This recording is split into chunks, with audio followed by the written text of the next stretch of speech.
रामपुर नाम के गांव में एक घीसाराम नाम का कपटी और छलिया आदमी रहता था। वो छल करके पैसा कमाता था।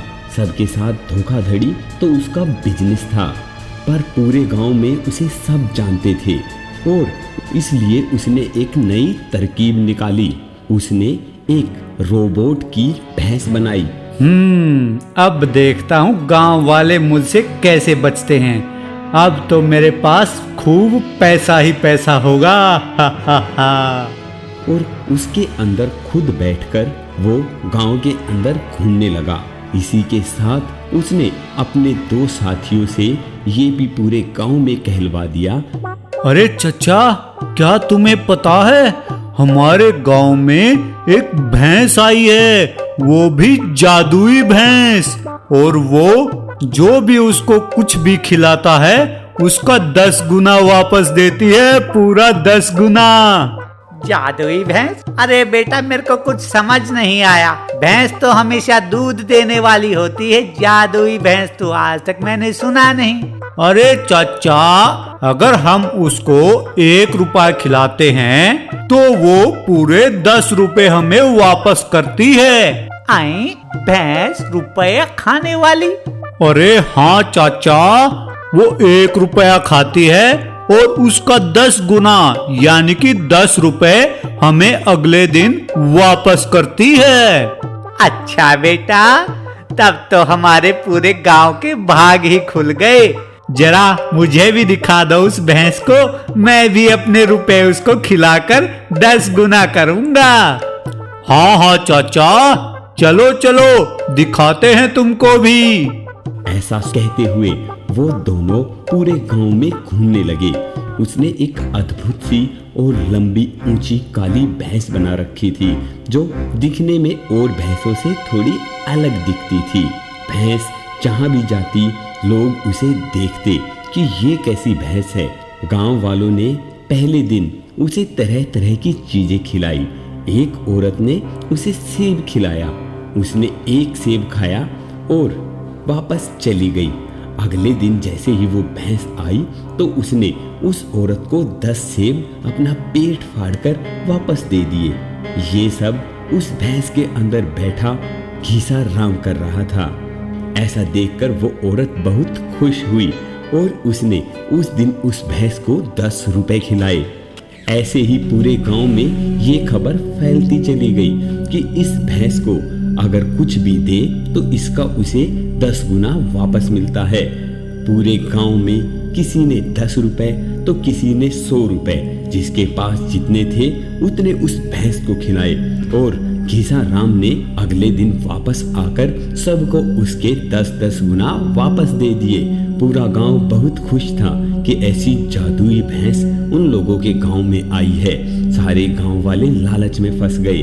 अगले दिन उन्होंने और भी ज्यादा पैसे भैंस को खिलाए। जिन्होंने 10 रुपए पहले दिन खिलाए थे, अगले दिन उन लोगों ने 1000 रुपए खिलाए। ऐसे कर कर घीसाराम ने अगले दिन फिर आकर गांव वालों को 10-10 गुना पैसे वापस दे दिए। ये खबर पूरे गांव में आग की तरह फैल गई और उस भैंस को पैसे खिलाने के लिए पूरे गांव वाले लाइन में लगने लगे। अब घीसाराम ने देखा, अब तो खूब सारे पैसे हो गए हैं। अब ऐसा करता हूँ कि वापस जाता हूँ और अगले दिन आऊंगा ही नहीं। ऐसा सोचकर उसने भैंस के स्टीयरिंग को अंदर से मोड़ा और वापस चला गया।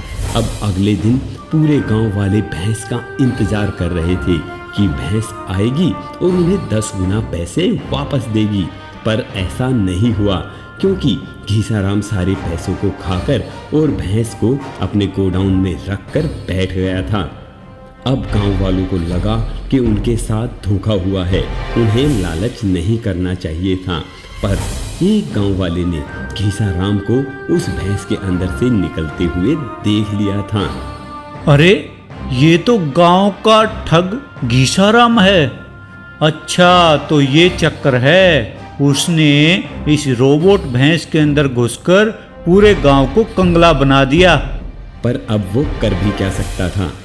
ऐसे ही कुछ दिन बीत गए और गांव वाले धीरे धीरे उस बात को भूल गए। और उस बात का जिक्र भी गांव में बंद हो गया। अब घीसाराम के भी पैसे खत्म हो चुके थे।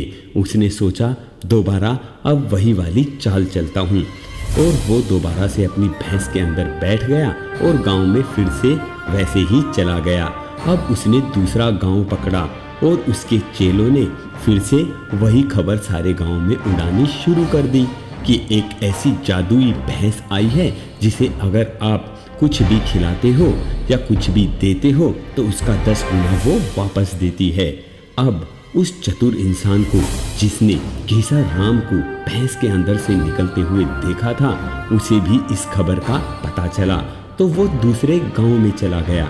दूसरे गांव में जाकर उसने देखा कि लोग वहां पर भी लाइन लगाकर इसी प्रकार से उस घीसाराम की जादुई भैंस को पैसे खिला रहे हैं। तो उसने एक चाल चली। उसने एक पानी का रंगीन ऑटोमेटिक गुब्बारा लिया जो रिमोट से फूट जाता था। उसने उसको भैंस को खिलाया। जैसे ही घीसाराम के हाथ में वो गुब्बारा लगा तो उसने बाहर से उसका रिमोट दबा दिया और उसमें से रंग निकलकर घीसाराम के ऊपर फैल गया। वो रंग इतना पक्का था कि उतरने वाला नहीं था। उस रंग को देखकर घीसाराम जल्दी से भैंस से बाहर निकला तो सारे गांव वालों ने देखा कि ये कोई जादुई भैंस नहीं है, इसके अंदर तो ये कपटी घीसाराम घुसा हुआ है। गांव वालों ने खूब उसकी पिटाई की और अपने सारे पैसे सूद समेत वापस लिए और घीसाराम को सबक सिखाने के लिए पुलिस के हवाले कर दिया।